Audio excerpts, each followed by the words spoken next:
रहीम नाज़रीन अस्सलाम वालेकुम, मैं हूं इमरान वसीम। नाज़रीन, प्रोग्राम में सबसे पहले हम बात करेंगे सुप्रीम कोर्ट से जुड़ी चंद अहम ख़बरें हैं, जिसमें ख़ास तौर पे इमरान खान साहब से जो मुलाकात का मामला है, जो पाकिस्तान तहरीक इंसाफ की जानिब से शिकायत की जाती है, एहतजाज किया जाता है, रिजर्वेशन का इजहार किया जाता है कि मुलाकात क्यों नहीं करवाई जा रही। तो इमरान खान से मुलाकात के हवाले से सुप्रीम कोर्ट में क्या बड़ी हलचल हुई है, इस खबर की तफसीलात और सुप्रीम कोर्ट से जुड़ी जो दीगर अहम खबरें हैं, ख़ास तौर पे 4 जजेस के हवाले से कि वो रिडार पे कैसे आए, निशाने पर कैसे आए और फिर फर्दर डेवलपमेंट क्या हुई है, ये तफसीलात आपके साथ शेयर करने के बाद हमारे ब्लॉग की जो दीगर अहम खबरें हैं फिर उनकी तफसीलात भी आप नाज़रीन की खिदमत में पेश करेंगे। तो प्रोग्राम का आगाज़ करने से पहले आपसे दरख्वास्त होगी कि चैनल को सब्सक्राइब कर लें, बेल आइकॉन का बटन प्रेस करें, वीडियो पसंद आए तो इसे लाइक और शेयर ज़रूर कीजिएगा। तो पहली खबर नाज़रीन, सुप्रीम जुडिशल काउंसिल के जो रूल्स बनाए गए थे कुछ अर्सा पहले, जिसमें जजेस पर पाबंदी लगाई गई थी कि वो सियासी तकरीबात में, वो सोशल इवेंट्स में, कल्चरल इवेंट्स में या जो डिप्लोमेटिक की तकरीबात होती हैं उसमें शरीक नहीं होंगे, ऐसे इवेंट्स की सरबराही नहीं करेंगे।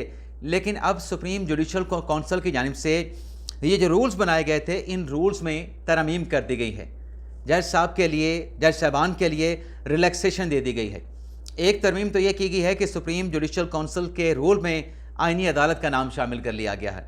अब ये नाम क्यों शामिल किया गया है फेडरल कॉन्स्टिट्यूशनल कोर्ट का, ताकि अगर आईनी अदालत के जजेस के खिलाफ कोई शिकायत आती है तो सुप्रीम जुडिशल काउंसिल के पास उसका भरपूर मैंडेट हो उस शिकायत को जो है वो एड्रेस करने का।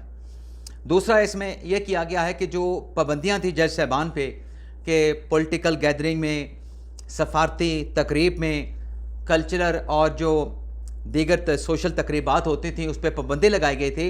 लेकिन अब ये पाबंदी तो बरकरार है, लेकिन इसे मशरूत कर दिया गया है चीफ जस्टिस की इजाज़त के साथ। अगर किसी जज को बुलाया जाता है ऐसी किसी तकरीब में तो चीफ जस्टिस की इजाज़त के साथ जो जज साहबान हैं वो ऐसी तकरीबात में शिरकत कर पाएंगे। इसके अलावा जजेस के ऊपर कोई पाबंदी नहीं होगी।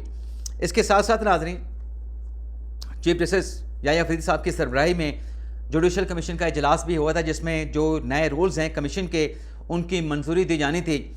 अब वो जो रूल्स बने हैं उसका एजेंडा क्या था? उसमें एक एजेंडा तो ये था कि जो जजेस के ओहदों के जो उम्मीदवार होते हैं उनके इंटरव्यूज़ का इशू था कि इंटरव्यूज़ कैसे किए जाएंगे।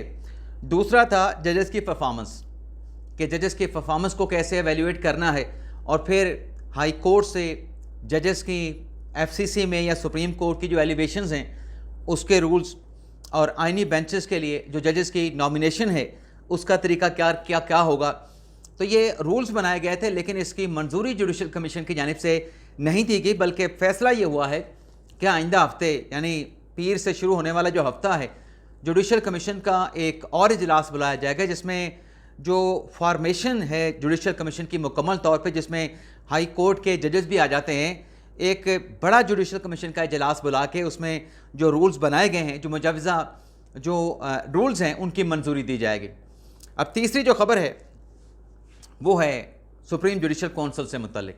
यानी आप देखें कि चीफ जस्टिस याह्या अफरीदी कितने मुतहरक रहे कि सुप्रीम जुडिशल काउंसिल का इजलास भी होता है और उसके रूल्स के हवाले से बात होती है, जुडिशल कमीशन का इजलास होता है, लेकिन फिर सुप्रीम जुडिशल काउंसिल में 4 जजेस के खिलाफ शिकायत आती हैं। अब वो 4 जजेस कौन हैं? सुप्रीम कोर्ट के एलामिये से जो हमने गेस वर्क किया है उसमें यह है कि जस्टिस मुनीब अख्तर साहब जो कि जुडिशल काउंसिल के मेंबर हैं, जस्टिस जमाल खान मंदुखेल साहब जुडिशल काउंसिल के मेंबर हैं, जस्टिस हसन अजहर रिजवी साहब और जस्टिस आमिर फ़ारूक साहब। तो इनके ख़िलाफ़ जो है वो शिकायत का जो है वो जायज़ा लिया गया। ग़ालिबन यही फॉर्मेशन बनती है, लेकिन शायद आमिर फ़ारूक साहब का नाम नहीं था, तो उसमें मैं शायद गैस वर्क से आमिर फ़ारूक साहब का नाम लिया। तो इसमें जस्टिस जमाल खान मंदुखेल साहब के खिलाफ जो शिकायत थी तो उसमें मंदुखेल साहब को शामिल नहीं किया गया सुप्रीम जुडिशल काउंसिल में, उनकी जगह पे जस्टिस मोहम्मद अली मदद साहब को शामिल कर लिया गया। इसी तरीके से जस्टिस मुनीब अख्तर साहब के खिलाफ जो शिकायत थी उस पर भी जस्टिस आयशा मलिक साहबा आ गई, यानी दोनों जज साहबान जो सीनियर थे उनके खिलाफ शिकायत थी, तो जस्टिस मोहम्मद अली मजहर और जस्टिस आयशा मलिक साहबा को शामिल कर लिया गया। और इसी तरीके से आईनी अदालत के जज हसन रिजवी के खिलाफ शिकायत की तो जस्टिस आमिर फारूक साहब शामिल हुए। अब जस्टिस अली बाकर नदवी साहब भी सुप्रीम जुडिशल काउंसिल की फॉर्मेशन में आए। तो यहाँ पे थोड़ा सा मुझे डाउट है कि ये शिकायत किसके खिलाफ थी। रिजवी साहब के खिलाफ तो थी, तो आमिर फारूक साहब शामिल हुए। तो यहाँ पे अब आमिर फारूक साहब तो सुप्रीम जुडिशल काउंसिल का वैसे हिस्सा नहीं है, लेकिन बहरहाल आप अली बाकर नदवी साहब भी जो है वो भी सुप्रीम जुडिशल काउंसिल की फॉर्मेशन में आए और मजमूई तौर पे जजेस के खिलाफ 10 शिकायत थी और ग़ालिबन 4 जजेस जो है वो इसी SGC से ताल्लुक़ रखते थे। तो इन 10 की 10 शिकायत को जो है वो नाकाबिल समाअत करार देते हुए मुस्तरद कर दिया गया, ख़ारिज कर दिया गया। तो ये मतलब 4 जज का रेडार पे आना और उसके बाद जो शिकायत थी उसका जायज़ा लेने के बाद जो है वो जो शिकायत थी आम लोगों की उन्हें फिल कर दिया गया, उन्हें मुस्तरद कर दिया गया। अब आ जाते हैं इमरान खान से मुलाकात की जो सुप्रीम कोर्ट से जुड़ी खबर है उस पर बात कर लेते हैं। सबसे पहले तो नाज़रीन आप देखें कि इमरान खान साहब से मुलाकात का मामला आज कौमी असम्बली में भी ज़ेर गौर आया, जहाँ पर अचकज़ई साहब ने भी बात की कि खान साहब से मुलाकात कराएँ। बैरिस्टर गौर साहब ने भी कहा कि इमरान खान साहब से मुलाकात कराएँ और फिर एक अल्टीमेटम भी दिया गया था बैरिस्टर गौहर की तरफ से। अब न जाने वो अल्टीमेटम कहाँ पे चला गया कि जो कहा गया था कि अगर इमरान खान साहब से मुलाकात ना करवाई गई तो हम बजट इजलास में शरीक नहीं होंगे। तो बजट इजलास में तो आज PTI के तमाम लोग वहाँ पर मौजूद थे, लेकिन एक मुलाकात सलमान अकरम राजा साहब ने भी की थी और वह मुलाकात उन्होंने चीफ जस्टिस याहिया अफरीदी साहब के साथ की थी। और उस मुलाकात में जो कंटेम्प्ट का मामला था इस्लामाबाद हाई कोर्ट में कि आपने फ़ैसला दिया है इमरान खान से मुलाकात के हवाले से एक मेकनिज़म तरतीब दिया गया है और उस मेकनिज़म को जुडिशल ऑर्डर का हिस्सा बना लिया गया है, लेकिन मुलाकात नहीं करवाई जाती।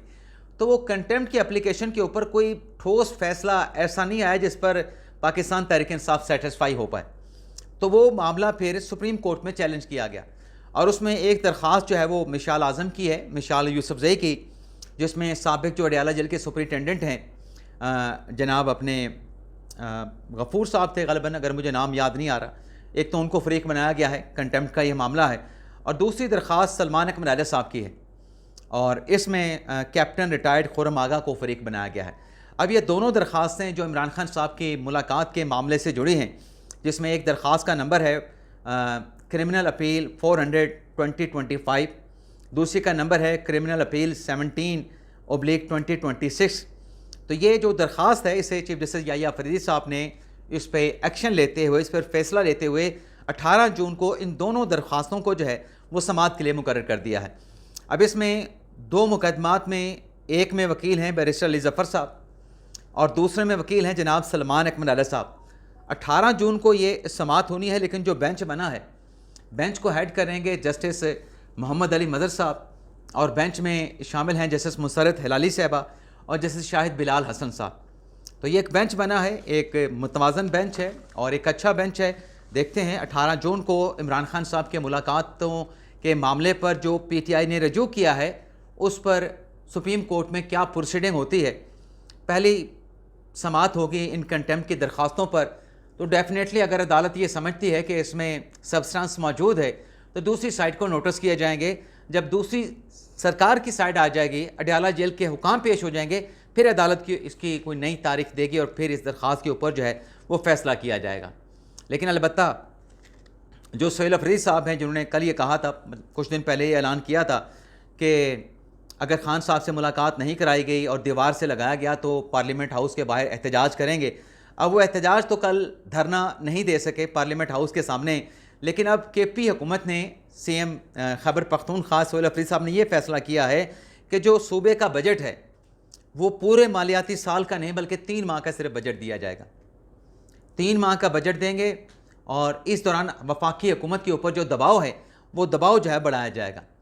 अब बैरिस्टर गौर साहब ने आज कौमी असम्बली में ये मुतालबा किया कि खान साहब से मुलाकात कराएं, बताएं कब आप हमारी मुलाकात कराएंगे, लेकिन साथ में उन्होंने ये भी इशारा दिया कि अगर खान साहब से मुलाकात आप नहीं करवा सकते तो हमारा इस ऐवान में बैठने का फ़ायदा क्या है।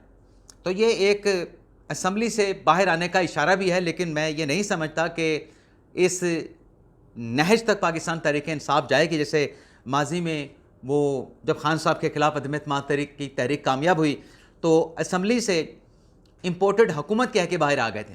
मुझे नहीं लगता कि ऐसा कोई फ़ैसला अब पाकिस्तान तहरीक इंसाफ करेगी। वैसे आज वज़ीर आज़म शहबाज शरीफ साहब ने PTI की क़यादत को, अटकज़ई साहब को मिसाक़े मईशत और मिसाक़े जमहूरियत की पेशकश कर दी है, मुज़ाकरात की ऑफ़र कर दी है। तो इस पर देखते हैं अपोजिशन क्या जवाब देती है। अब नाज़रीन बात कर लेते हैं ईरान अमेरिका डील की, जिस पर कल कुछ डेवलपमेंट हुई थी। ईरानी वज़ीर ख़ारजा अब्बास इराक़ची का स्टेटमेंट आया, जिसे अमेरिकी सदर ट्रंप की जानिब से रीपोस्ट किया गया। फिर वज़ीर आज़म शहबाज शरीफ साहब का सोशल मीडिया पे बयान आया, जिसमें उन्होंने तस्दीक की कि अमन मुआहदे के हम बहुत करीब पहुंच चुके हैं, बल्कि अमन मुआहदा होने के करीब है। आज एक मरतबा फिर ये ख़बरें सामने आ रही हैं और एक रब्ता भी हुआ है टेलीफोनिकली नायब वज़ीर आज़म इसहाक़ डार का सऊदी वज़ीर ख़ारजा फ़रहान बिन आगे मुझे नाम भूल गया। तो उसमें जो एक ख़बर सामने आई है, जो बड़ा इंकशाफ सामने आया है कि कल मतवक्के है, यानी इम्कान है कि जो ईरान अमेरिका डील है, जो मफ़ाहमती याददाश्त है, उस पर इलेक्ट्रॉनिकली सिग्नेचर जो है वो हो जाएंगे। अब जहां मायदा कल तक तय पाने की, दस्तखत होने की बात सामने आई है, वहीं ये बात भी सामने आई है कि इस पे फ़िज़िकली नहीं बल्कि इलेक्ट्रॉनिकली जो है वो सिग्नेचर जो है इस मफ़ाहमती याददाश्त पे किए जाएंगे। लेकिन मोहसिन नकवी साहब जो कि पाकिस्तान के वज़ीर दाखिला हैं, उनकी तरफ से कहा गया कि 1 से 2 दिन में बड़ी खुशखबरी आने वाली है, जिससे ख़ित्ते का जो अमन है, जो इस्तेहकाम है, उस पर आपको खुशखबरी मिलेगी। और इस खुशखबरी में उन्होंने कहा कि जो पाकिस्तान के फील्ड मार्शल हैं, आर्मी चीफ आसिम मुनीर साहब और वज़ीर आज़म शहबाज शरीफ साहब इस मामले पर पाकिस्तान की नुमाइंदगी करेंगे। जल्द ईरान अमेरिका का जो मसला है, ये मसला हल होगा और दोनों फ़रीक़ैन के माबैन, ईरान और अमेरिका के माबैन जो है वो सुलह हो जाएगी। वैसे आज वज़ीर आज़म शहबाज शरीफ साहब ने जो ट्वीट किया है कि जो मुआहदा है ईरान अमेरिका के माबैन 24 घंटों में उसको हतमी शक्ल दिए जाने का इम्कान है। जब ये बयान वज़ीर आज़म शहबाज शरीफ साहब का जो है वो सोशल मीडिया पे पब्लिक हुआ एक्स अकाउंट पर, तो इसे भी सदर ट्रंप की जानिब से जो है वो रीपोस्ट किया गया अपने सोशल मीडिया अकाउंट पर। तो जो डील होने जा रही है, इस पर हमने सुबह भी बात की थी कि इसमें पाकिस्तान का सबसे लीडिंग रोल है, मास्टरमाइंड भी आप कह सकते हैं। और दूसरा जो किरदार है वो भी फैसला कुन है और वो कतर की जानिब से अभी हालिया दिनों में जो है वो अदा किया गया है। तो चलें, जहाँ वो हालात ये बनते नज़र आ रहे थे कि शायद अमेरिका कोई और हमला ईरान पे करेगा, ईरान की जो तवानाई की तनसीबात हैं उसको निशाना बनाया जाएगा, पुलों को निशाना बनाया जाएगा। और फिर अमेरिका की तरफ से ये भी कहा गया था कि जो जजीरा है ईरान का, जहाँ पर तवानाई की उनकी तनसीबात मौजूद हैं, उसको भी कैप्चर किया जाएगा। दीगर जगहों पर जो यूरेनियम की जो अफसूदगी की गई है, उसको भी जो है वो हम अपनी कस्टडी में ले लेंगे। तो वो जो एक जारियत या इश्तियाल बढ़ने का जो एक ख़तरा था, वो बहरहाल टल गया है और अच्छी जो है वो एक नवीद जो है वो दिखाई दे रही है। तो नाज़रीन, इजाज़त चाहते हैं। अल्लाह ताला हम सब का हमें नाज़ और अपनी दुआओं में याद रखिएगा। अल्लाह हाफ़िज़।